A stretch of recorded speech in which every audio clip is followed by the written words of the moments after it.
வணக்கம். நாங்கள் ஈரான்லேருந்து பேசுகிறோம். ஈரான்லேருந்து முகாமாடன்னு சொல்லிட்டு ஒரு இடத்துலேருந்து பேசுகிறோம். இதில் நாகமட்டியில் பக்கத்து ஊரில் இதே போல் 8 இடத்துல நம்ம இந்திய மக்கள் கடற்தொழில் பார்க்குறாங்க. கிட்டத்தட்ட 600 மேற்பட்ட மக்கள் இந்த தொழிலை பார்த்துட்டு இருக்கோம்.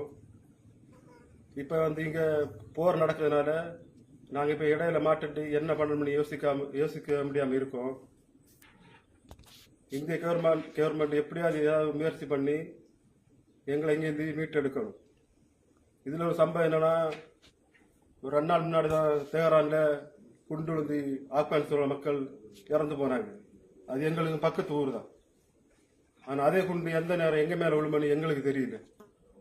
ஒவ்வொரு நாள் நைட்டு தூங்கும் போதும் ரொம்ப பயத்தோட ஒரு மன அச்சத்தோட நாங்கள் தூங்குதோம். காலையில் எழும்ப மாட்டோமா, இல்லாட்டா அந்த குண்டு எங்கே மேலே எழும்பா அப்படின்னு சொல்லிட்டு ஒரு காத்தடிச்சு இந்த கதை அடிச்சா கூட குண்டு தான் நினைச்சு நாங்கள் தூக்கத்தில் எழும்பென்று ஓடுதோம் ராத்திரி. அப்படிப்பட்ட ஒரு சூழ்நிலையில நாங்கள் இப்போ வாழ்ந்துட்டு இருக்கோம். நீங்க இந்திய அரசாங்கம் எப்படியாவது ஈரல் நிற்க இந்த இந்திய மக்களை எப்படியாவது நீங்க மீட்டு எடுக்க ஒரு வழி பண்ணுங்க. அதே மாதிரி பக்கத்து ஊர்ல கத்தார், சவுதி, துபாய் அங்கேலாம் நிற்க இந்திய மக்களை காப்பாற்ற மட்டும் இந்திய அரசாங்கம் முயற்சி பண்ணுதான். ஈரான்ல நிற்க மக்கள் இந்தியர்கள் கிடையாது. அப்ப இந்திய மக்களை காப்பாற்ற நீங்க முயற்சி பண்ணுங்க. சாப்பிட வழி இல்லை, இருக்கை சாப்பாடை சாப்பிடுவோம். இது தீர்ந்தா அடுத்து என்ன பண்ணணும் எங்களுக்கே தெரியல. அப்படி ஒரு சூழ்நிலை நாங்க இப்ப இருக்கோம்.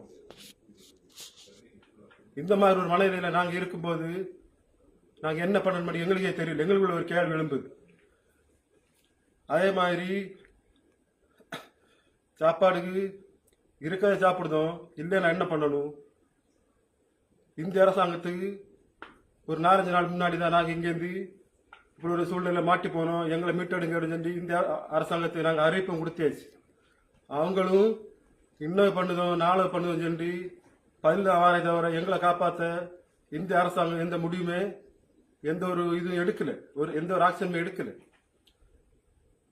அதே மாதிரி இதனால எங்களை என்ன பேசணும் எங்களுக்கே தெரியல. அந்த ஒரு குழப்பத்தில் நாங்கள் இப்போ வாழ்ந்துட்டு இருக்கோம்.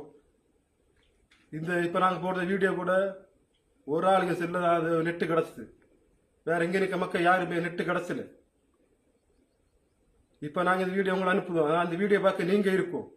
ஆனா அனுப்புனா நானும் இல்லாட ஏன்னா பெரமணிக்க மக்கள் இங்க நிற்குவாள் சொல்லி எனக்கு தெரியாது. புரியுதா? அதனால நீங்க எப்படியாவது இந்திய அரசாங்கம் எங்களை எடுக்க முயற்சி பண்ணணும். இந்த வீடியோவை நீங்க பார்த்துட்டு லைக்கோ கமெண்டோ பண்ண நான் உங்களை சொல்லல.